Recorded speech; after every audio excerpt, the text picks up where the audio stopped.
no, losing focus. Help. Oh, there we go. Welcome to another skincare video. And on today's video, I'm going to talk about AHAs, otherwise known as alpha-hydroxy acids.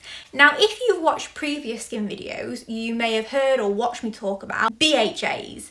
BHAs are beta-hydroxy acids. Now, these work very differently to each other. AHAs work on the surface layers of the skin, otherwise known as the epidermis, and BHAs work deep within the skin cells to focus on clearing out any debris, oils, bacteria or sebum within the pores. What I aim to achieve by doing this and talking about AHAs is to help people understand the different AHAs out there, what might benefit your skin type and what isn't an AHA. AHAs exfoliate dead skin cells. They're suitable for all skincare types, but it's just finding the right AHA for you. AHAs can help hydrate the skin as well as stimulate collagen production. AHAs can improve overall skin tone and texture, and AHAs can improve fine lines and surface wrinkles. The most common known AHAs on the high street are Glycolic, Lactic, Tartaric, Malic and Mandelic. Now I'm going to talk about a few of my favourite AHAs, and if you've watched my videos you'll know I'm a very big fan of The Ordinary. I love how simple their brand is to understand. They're straight to the point with their products and you know exactly what percent you are applying to your skin. Now don't get me wrong, there are many other brands out there on the market and I will also put links in the description if you want to have a look at some of those too, but I just love how blunt The Ordinary are as a brand. There's a lot of confusion, I think, when it comes down to acids. So a lot of people out there think that hyaluronic acid is an AHA, when in fact it is the complete opposite. AHAs are something that chemically exfoliates our skin. Hyaluronic acid is something that hydrates our skin. Look at it as a drink for our skin. Hyaluronic acid is found naturally occurring within the body, and it's also within things such as synthetic dermal filler to help plump out our face. So when it comes down to things like hyaluronic acid, this is not an AHA, and I am going to do a video on this and talk a little bit about the importance of hyaluronic acid because everyone needs it within their skincare routine as well as an AHA, but it's all about understanding why you're applying it and how to apply it, because again, some people have it within their routine but they're not applying it at the right steps to get the full potential out of the product. So what I'm going to do now is talk a little bit about the different AHAs out there on the market. Now, these products are pretty much all, well, they are, to be fair, they're all from The Ordinary. And as mentioned, it's purely down to the fact that I love the fact that they're so straight to the point. So the first product I'm going to talk about is The Ordinary's Glycolic Acid 7% Toning Solution. Now, I absolutely love this product, and not just for my face. As mentioned, not every skin type will suit certain acids, and it's all about finding the right one for your skin. Glycolic is a great acid for pretty much every skin type except a sensitive. Benefits of glycolic acid are that it can help lighten hyperpigmentation and sun damage, soften fine lines and wrinkles, can dissolve dead skin cells, smooth texture, stimulate collagen production. Glycolic is one of my absolute favourites, and as mentioned, not just for my face. Glycolic is absolutely amazing for under the arms to help with lightening the area, just as it would do for, say, hyperpigmentation on the skin, and also for helping with any sweaty armpits. And I've also found it brilliant for around the bikini line. Now, this is just for the bikini line. Remember, pH balances, we do not want this pH anywhere down there, but along the bikini line where we sometimes get ingrowing hairs, it is ideal. And again, for under the arms ingrowing hairs, it is great because you're exfoliating those dead skin cells on top of the skin, helping with cell renewal so that ingrowing hairs have lesser chance of forming. When it comes down to things like toners, I am going to do a video on this because I can't stress enough how frustrating sometimes skincare brands in the industry really gets to me. So a toner, in my eyes, is this. This is a toner. We're toning the skin with a glycolic acid. We are removing dead skin cells. Now, a lot of skincare brands market things such as rose water or maybe something with hyaluronic acid in as a toner. And I actually have a skincare product from a cosmeceutical brand that says skin toner, and it is a hydrator because it's hyaluronic acid. There's nothing in there that's going to tone the skin. Cleanse, tone and moisturise is a very old-fashioned way to look at skincare. Toning is your AHA, and that is where I feel that skincare brands just need a little bit of to try and market things a little bit more to help us all understand as consumers, and especially people that are a bit of a novice to skincare. I've had it a lot of times where people have messaged me and gone, help, I've started using this toner and my skin started to break out. Ask them to send me a photo, and it's because they're applying either glycolic every single day or retinol every day.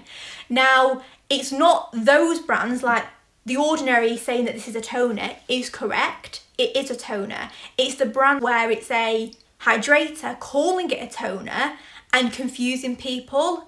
This is where I feel that we just need to try and get a better understanding out there in the industry of exactly what a toner is and exactly what a hydrator slash mist slash spritz is, whatever you want to call it, because they are two completely different things. But I will do a full video on this at some point because I have a lot inside of me that I need to get out to try and explain to people the difference between these two products and how people can get so confused by these things when if you apply the wrong one to your skin thinking it's doing one thing when it's doing the other, you can have some severe barrier damage and you can cause a lot of issues with your skin, such as breakouts. So when it comes down to toners are your glycolics and your retinols. So I'm going to put that down there and we're going to move on to lactic. Now, when it comes down to lactic acid, I don't not like it. I just feel that there are better acids out there that offer more benefits when it comes down to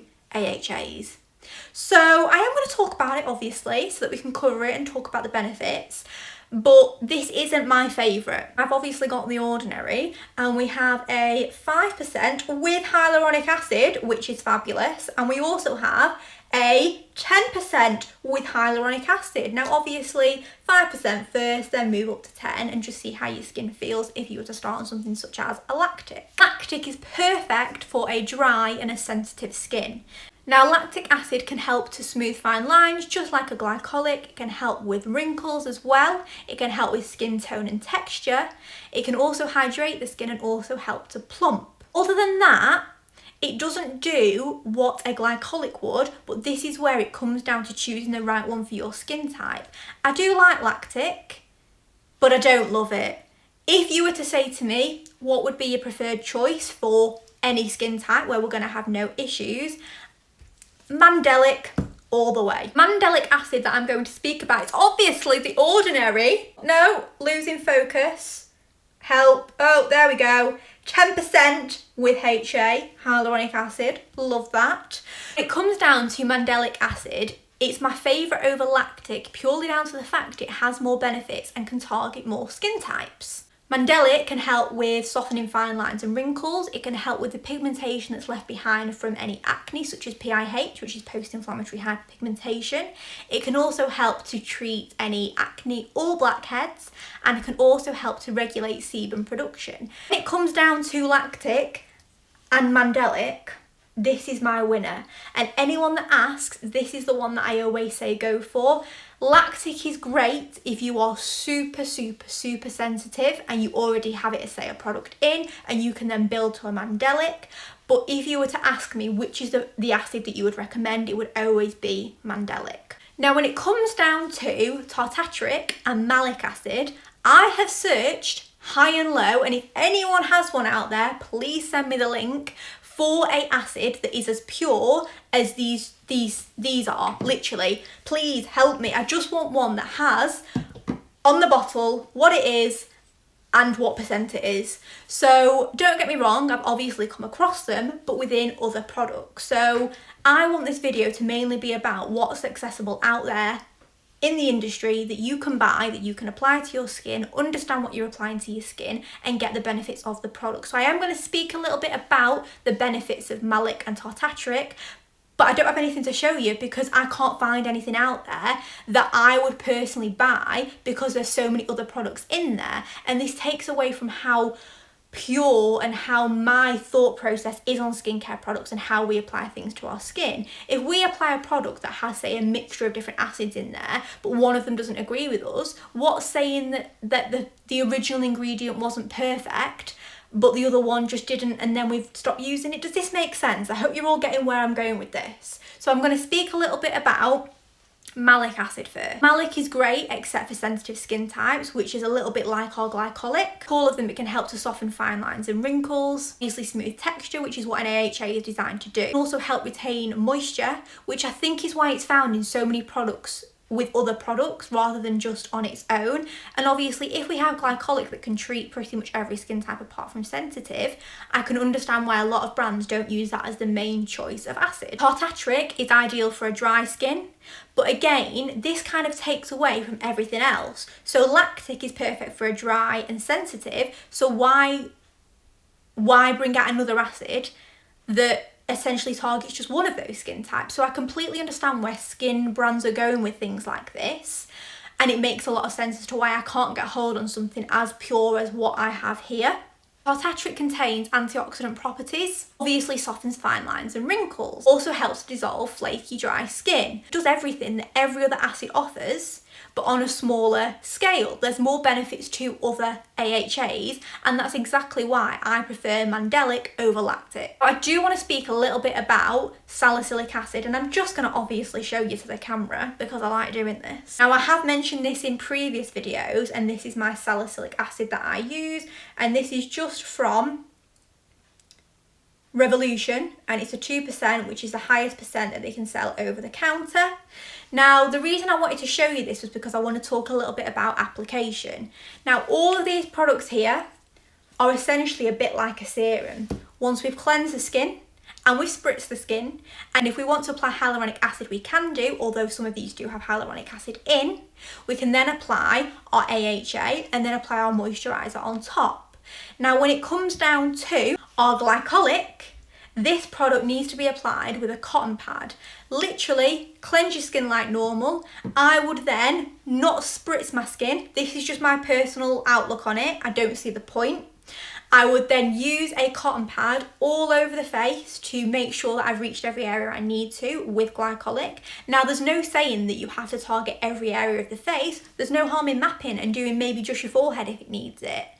Once I've done that, you can then go in with your spritz if you want to, and any skincare products such as maybe hyaluronic acid if you want to at bedtime, or maybe a moisturiser. Now, when it comes down to any AHA or BHA, personally I prefer in the evening, just so that my skin can literally do its thing overnight.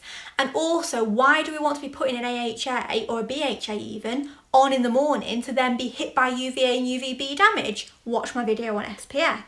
So this is where I'm just doing this as a guide to help you understand AHAs a little bit more. You can then go and buy what suits your skin and your skin routine. You can buy, obviously, glycolic in a serum form where you don't apply it with a cotton pad and you just literally apply it like you do these, which is literally a pipette form.